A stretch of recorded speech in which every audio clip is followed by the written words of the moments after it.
On the night of March 8, 1971, millions of Americans were focused on one event.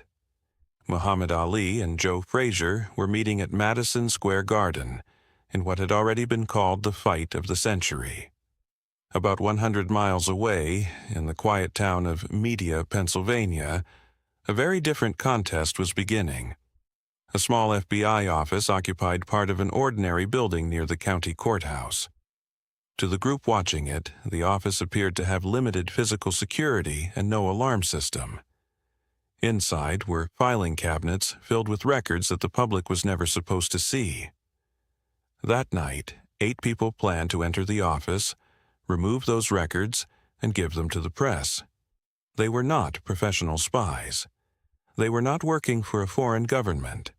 They were American anti-war activists who had come to believe that the Federal Bureau of Investigation was secretly monitoring and disrupting lawful political activity inside the United States.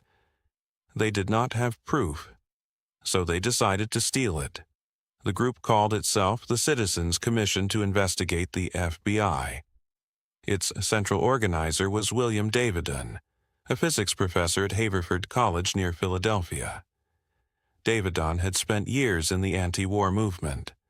By 1970, he and others around him had become convinced that government surveillance of political activists was much broader than officials publicly acknowledged. The suspicion was not difficult to understand. The United States was deeply divided by the Vietnam War. Demonstrations were widespread. Radical groups existed alongside peaceful movements. Bombings and political violence were real. Federal authorities faced genuine security threats. But activists also believed that the FBI, under its powerful director J. Edgar Hoover, had crossed a line, that the Bureau was treating dissent itself as a security threat. Davidon's idea was simple and dangerous. If the FBI was keeping secret records of improper surveillance, perhaps those records could be found inside an FBI office. The group initially considered the Bureau's larger Philadelphia office, but the risks were obvious. Instead, they focused on a much smaller resident agency in Media, a suburban county seat southwest of Philadelphia. For months, members of the group watched the building. They observed when employees arrived and left. They studied the surrounding streets. They tried to understand who lived nearby and when the building would be quiet. One member, Bonnie Raines, entered the FBI office during business hours using a false pretext. Presenting herself as a college student interested in employment opportunities for women, she was able to see the interior and report what she had observed. The group concluded that the office appeared to have little physical security. Keith Forsyth, one of the younger members, practiced opening locks. The others prepared vehicles, suitcases, gloves, and a place where the stolen material could be examined afterward. They also chose their date carefully. March 8, 1971. Ali versus Frazier. The fight was one of the most anticipated sporting events in American history. The burglars hoped that residents, police officers, and anyone else nearby would be distracted by it. At first, the plan nearly failed. When Forsyth reached the office, he found that the front door was more difficult to open than expected. The security was not exactly what the group had seen during its reconnaissance. He returned to the others. They could have abandoned the operation. Instead, they changed the plan. Forsyth went back to the building and managed to force his way through another door. Behind it was a heavy file cabinet, making entry even more difficult. According to later accounts from the participants, the noise from the boxing match playing in nearby apartments helped mask some of the sounds from the break-in. Once the door was open, other members entered carrying suitcases. They began emptying files. There was no way to know which documents mattered. They could not stand inside an FBI office reading page after page. So they took a large volume of material and left. No alarm stopped them. No agent confronted them. The group drove away with suitcases containing more than 1,000 FBI documents. They had successfully burglarized the Federal Bureau of Investigation. But stealing the documents was only the first part of the plan.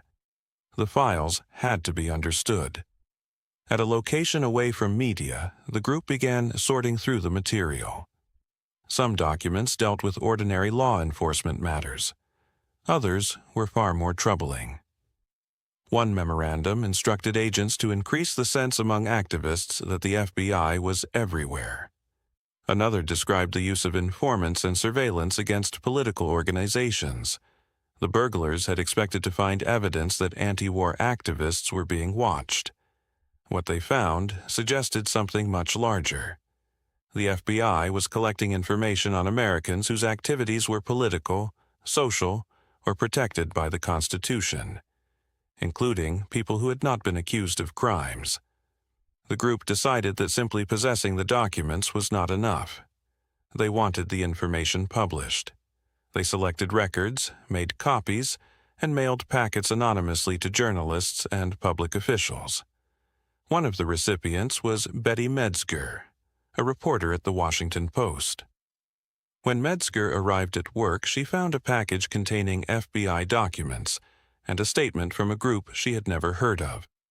The Citizens Commission to investigate the FBI. The documents appeared authentic. Publishing them, however, created a serious problem. They had been obtained through a burglary.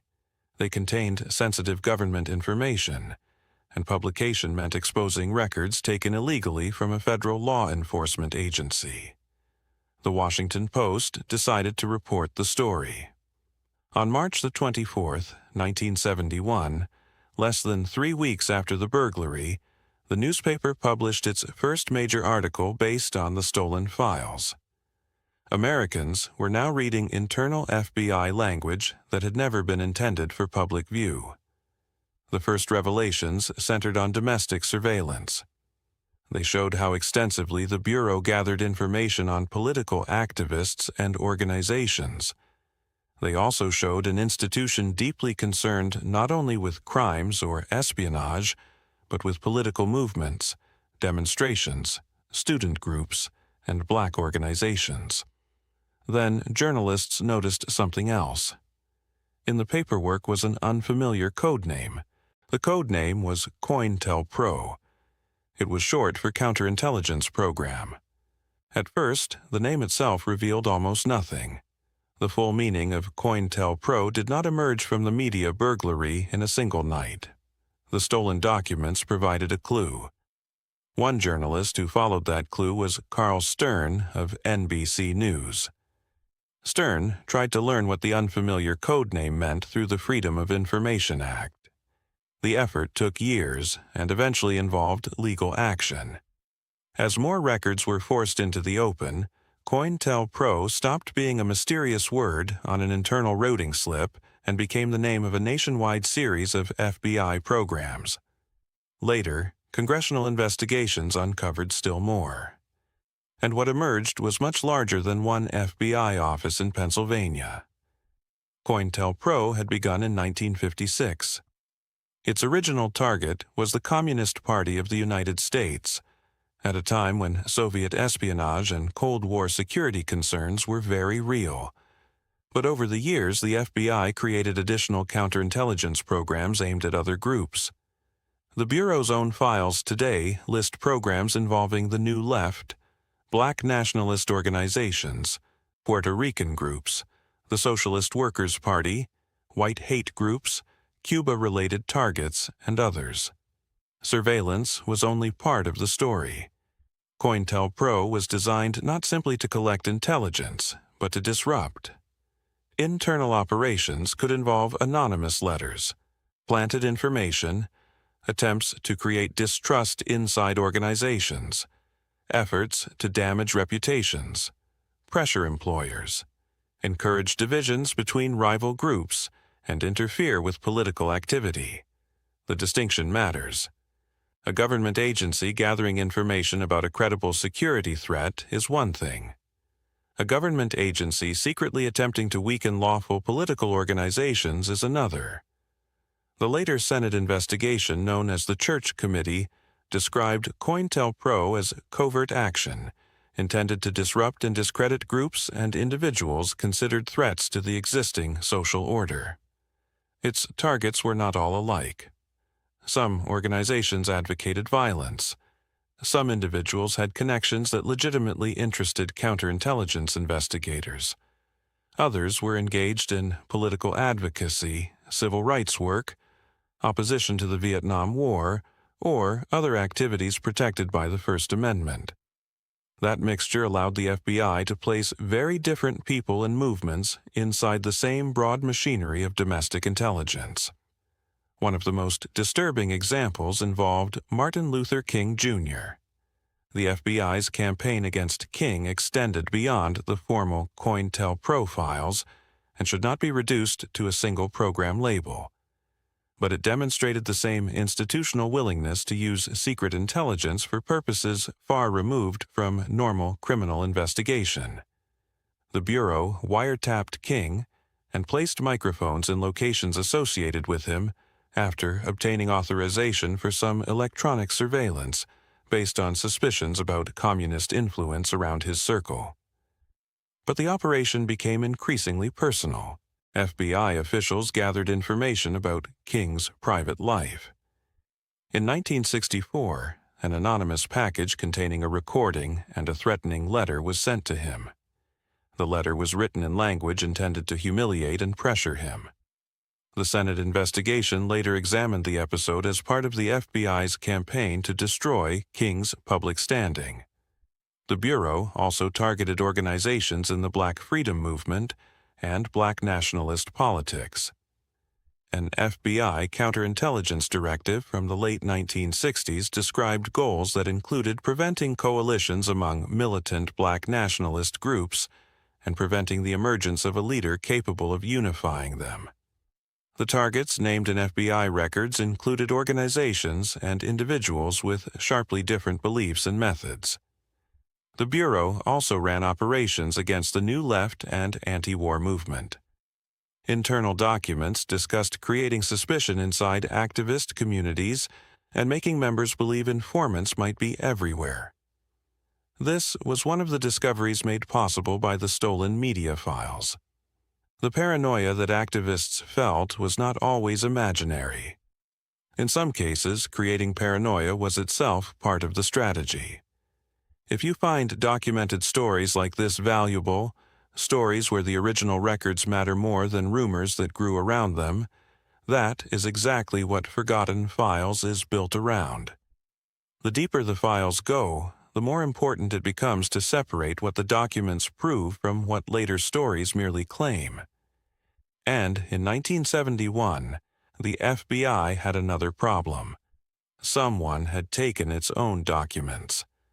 Director J. Edgar Hoover wanted the burglars found. The investigation became a major FBI effort. Agents examined suspects inside the anti-war movement and followed leads across the Philadelphia area and beyond. The irony was difficult to miss. An agency with enormous surveillance resources was now hunting a small group of ordinary citizens who had stolen records, revealing the extent of that surveillance. Several members of the burglary group came within the FBI's field of suspicion. Some were questioned in connection with activist activity. Yet investigators never assembled the evidence needed to charge the people responsible for the media break-in. The burglars protected one another. They did not seek public recognition. After distributing the documents, the group effectively disappeared. There was no public confession, no victory press conference. For decades, most of their names remained unknown. Meanwhile, the documents continued to work their way into public view. On April 27, 1971, only weeks after the burglary, Hoover formally ended the centralized COINTELPRO system. Ending the name did not automatically answer the larger question: what other domestic intelligence practices existed, and who was overseeing them? That question became much harder to avoid during the next several years. In 1972, the Watergate break-in exposed political espionage linked to President Richard Nixon's re-election operation. In 1973 and 1974, additional disclosures raised questions about intelligence agencies operating inside the United States. Then, in December 1974, journalist Seymour Hersh reported that the Central Intelligence Agency, or CIA, had conducted a large domestic intelligence operation involving the anti-war movement.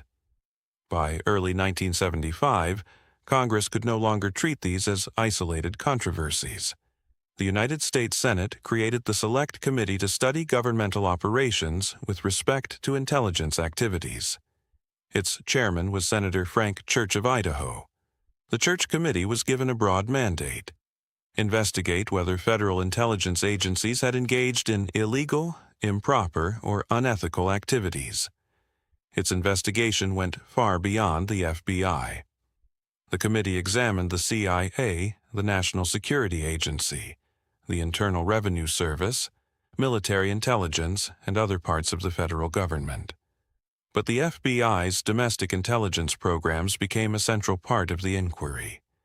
The committee had access to internal records that the media burglars could never have reached. It interviewed hundreds of witnesses and reviewed tens of thousands of documents.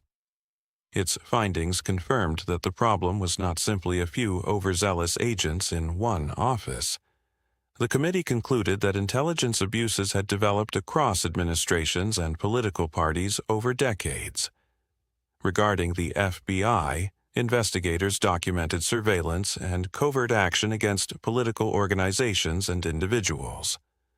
They found operations designed to disrupt groups, destroy reputations, exploit personal weaknesses, and interfere with constitutionally protected activity.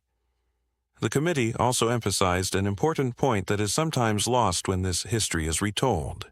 The United States did face real threats. There were foreign spies. There were terrorist bombings. There were violent organizations. There were legitimate reasons for intelligence and law enforcement agencies to investigate certain people and groups. The scandal was not that the FBI collected intelligence. The scandal was that secrecy, vague standards, and weak oversight allowed intelligence powers to be used against people whose conduct did not justify those methods.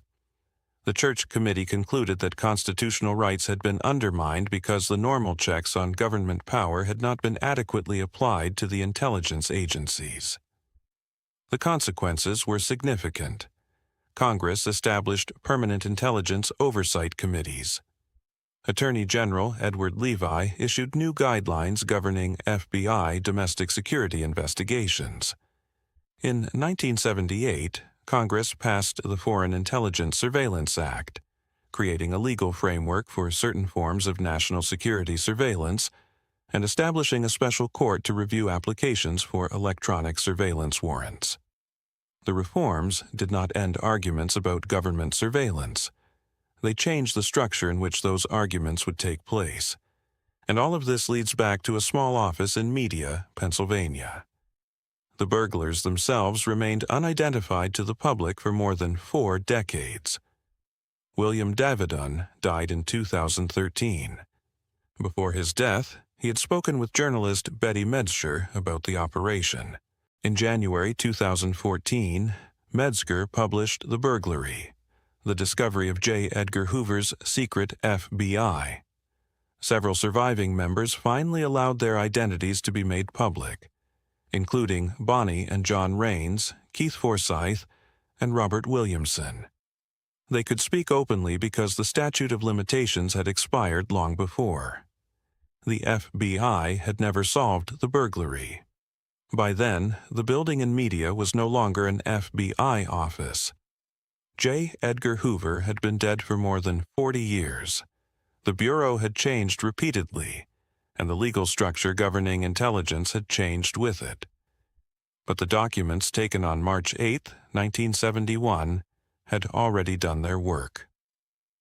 The most important part of this story is not that a group of activists successfully broke into an FBI office, nor is it that every person targeted by the FBI was innocent, or that every FBI investigation of that era was unjustified. History is more complicated than that. The importance of the media burglary is that it opened a door into a system the public had almost no ability to examine. Before the documents appeared, Americans were being asked to trust that secret powers were being used properly. After the documents appeared, that trust could be tested against the government's own records. Some of the accusations that had sounded paranoid were shown to have a documentary basis. The files revealed surveillance that reached far beyond conventional espionage cases. Later investigations revealed covert efforts to disrupt political activity. And Congress eventually concluded that the mechanisms designed to keep intelligence agencies within constitutional limits had failed. There is also a final irony. COINTELPRO was created as a counterintelligence program. Counterintelligence is built around secrecy, discovering what an adversary is doing while preventing the adversary from discovering what you are doing. But one of the most consequential intelligence disclosures in modern American history did not come from a foreign spy, a sophisticated electronic attack, or an insider with a high-level security clearance. It came from 8 citizens, a small suburban office, a few suitcases, and one night when much of America was listening to a boxing match. The question raised by those files did not disappear when COINTELPRO ended. How should a democratic society oversee institutions whose work, by necessity, must often remain secret? There is no simple answer. Too little secrecy can damage legitimate investigations and national security. Too much secrecy can prevent the public, courts, and elected officials from discovering when power has crossed legal boundaries.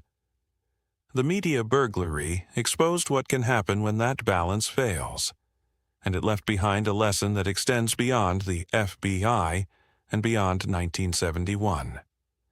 Sometimes the most important part of a secret is not what was hidden.